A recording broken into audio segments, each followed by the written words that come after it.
Physically, it's not a very demanding job. The only thing that can get a bit trying up here during the winter is the tremendous sense of isolation.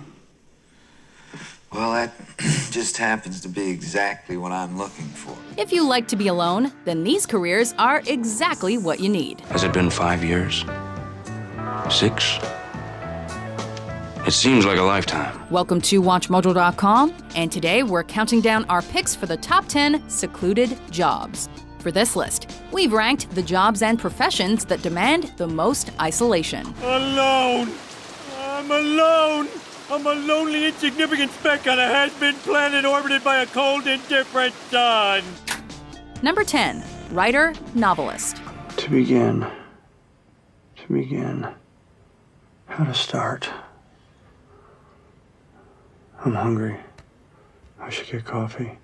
Coffee would help me think. It can prove difficult to strike a work-life balance as a writer, with many authors rarely seen away from their desks. I'm outlining a new writing project, and 5 months of peace is just what I want. While the rest of us are busy hustling and bustling ourselves through everyday routines, the writers are busy writing about our mannerisms. No mix of words or music or memories can touch that sense of knowing that you were there and alive, in that corner of time in the world. Typically surrounded by scrunched up bits of paper, used notebooks, and overused coffee mugs, writers do occasionally venture outside of their front door, but often only for research reasons. Our trip was different.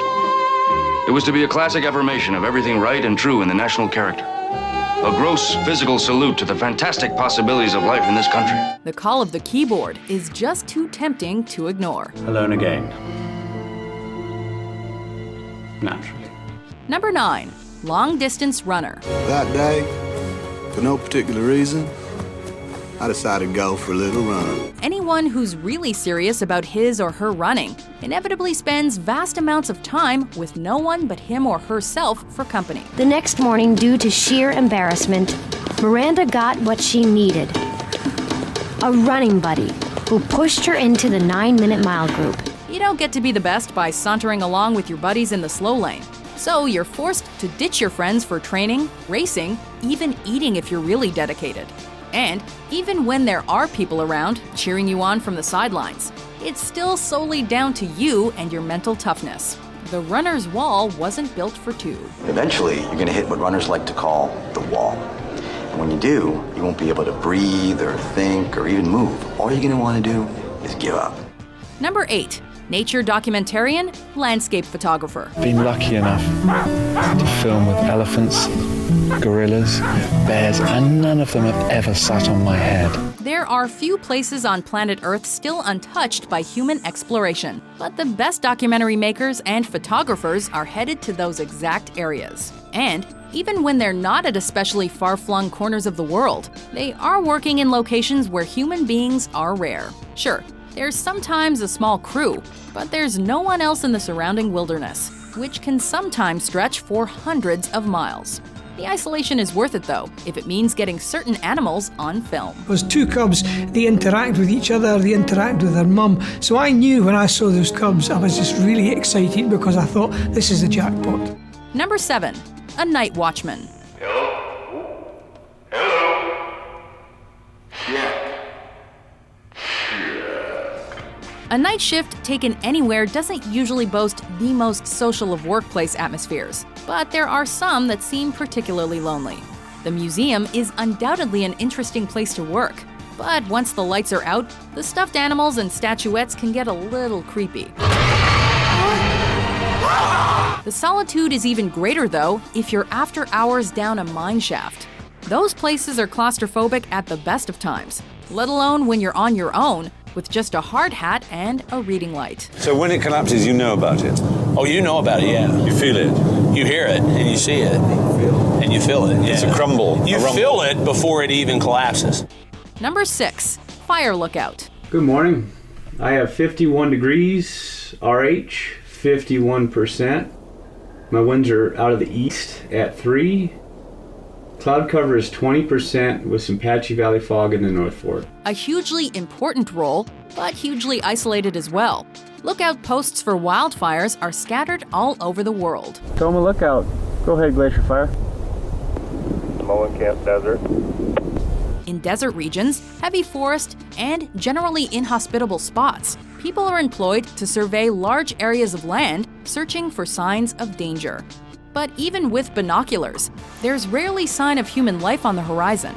The existence is a little comparable to that of a park ranger, particularly in close season, when fishing and game hunting is forbidden. It's important to meet with the park rangers. They are the first line of defense. Leslie, nope! Hey, Carl. Both jobs bring you closer to nature, but cut you adrift from ordinary society. I do have a water source. It's 1.25 miles to 1.5 miles from here, so it's 2.5, 3 mile round trip.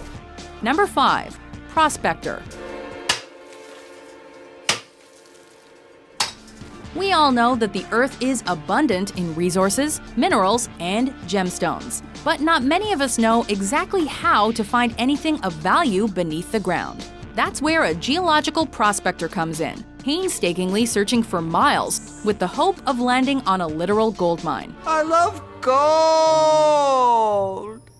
The look of it, the taste of it, the smell of it, the texture. Before all the heavy machinery and efficient technology, there's a person armed only with a metal detector, a pickaxe, and durable clothing designed for long treks. Searching around these boulders here because they're going to be fairly close to bedrock, I think. So spare a thought for the prospector next time you're shopping for something sparkly. Right there. A little nugget. It's nothing to really write home about, but it's a nugget nonetheless. Number 4, truck driver. What matters to lorry drivers? Murdering prostitutes? And fuel economy. Fuel economy. Breakfast. We're not talking about the ice cream truck here. We're talking truckers that are in for the long haul. Long-distance driving is one of the loneliest jobs on the planet, especially if the driver is navigating along sparsely populated roads. Sometimes all you see is the inside of your cabin and unchanged scenery for hundreds of miles. And there's always the risk of breaking down in the middle of nowhere. Must have been worse than I thought. I can give you a lift to a service station. In the movies, truckers are often questionable characters. Be sure and tell them Large Marge sent ya. What's not questionable, though, is how secluded their lives are. All we know is he's not the Stig, but he is the Stig's lorry-driving cousin.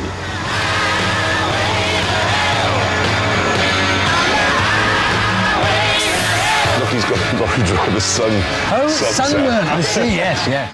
Number 3, Outpost Researcher. Easy. Instead of saying, no, we don't want to go on an NSF expedition, say, no, we don't want to spend 3 months stuck in a cabin in the Arctic Circle with an anal nutbag. Often deeply immersed in their work, scientists lead fairly removed lives even under normal circumstances. However, some researchers work in almost complete isolation in some of the most inaccessible regions of the planet.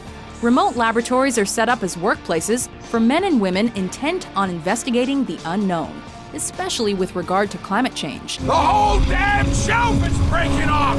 That's what's happening! A secluded job especially synonymous with Arctic regions, you have to be clever to take it, but you have to tolerate cold weather as well. In less than 3 days, we begin the winter over. The sky turns black and it stays that way for half a year.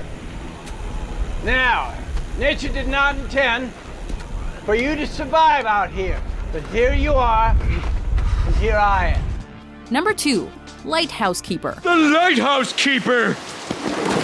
The loneliest man in the world. He'll understand me! There are increasingly fewer lighthouse keepers working in the modern world, with technology taking over their duties. But for those that still man the maritime stations, life can be very lonely. Canada currently has around 35 staffed buildings in British Columbia, and Italy, as of 2011, has 62. The UK automated its last lighthouse in 1998, while the only keepers still working in the USA are volunteers. However, the US has recognized the importance of the job. A fleet of 14 ships built between 1996 and 2000 were named after famous lighthouse keepers. I want to marry a lighthouse keeper and keep him company. Before we unveil our number 1 pick, here are some honorable mentions.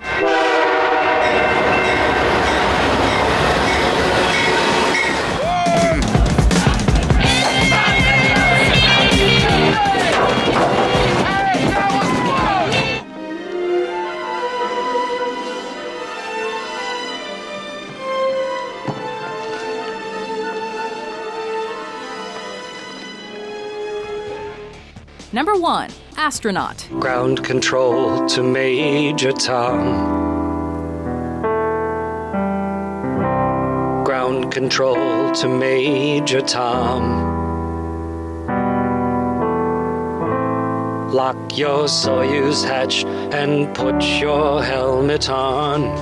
Appropriately positioned at the end of our countdown, no job's more secluded than an astronaut's. At least every other occupation takes place on the same planet as everybody else.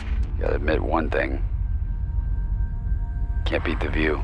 If you're an astronaut, then you've got a choice of 2 views. In one direction, there's the curvature of a globe on which everything you've ever known exists. And in the other, there's endless black. Both views are enough to blow an everyday person's mind. It's all black. Tars, do you read me? There's no doubting that astronauts are awesome, but there's surely no job more inherently isolating. I see nothing. You have a visual of Explorer. No. You have a visual of ISS. No. You need to focus. Anything the sun and the earth gives you I can't breathe. Do you agree with our list? Do you know what's going on here? Which secluded job did we skip? For more insular top 10s published every day, be sure to subscribe to WatchMojo.com. I'm pretty tired. Think I'll go home now.